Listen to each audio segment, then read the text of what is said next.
የወጣው አስቦት አይደለም ሳያስበው ነው እንደዚህ ብራንድ የሆነ ልብስ ላይ መታችሁ ልትጠበጠው አታፍሩም እንዴ ያ ልብ ይቀጥልል ነው ፍቅር ነው የሌለው ወይስ ትዳር ካልደበረሽ አንቺ ቤት ብኖር ደስ ይላል እየቀለድሽ ነው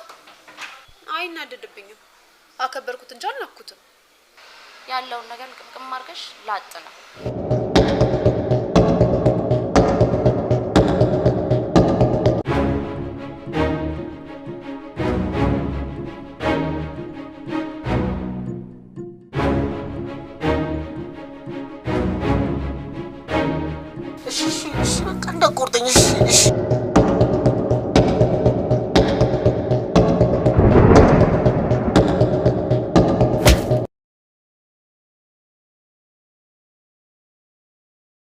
ውስጥ የሆነ ነገር እየተሰማኝ ነገርኩሽ እንጂ እኮ አላደነኩትም ውሸቷን ነው ወዳው ነው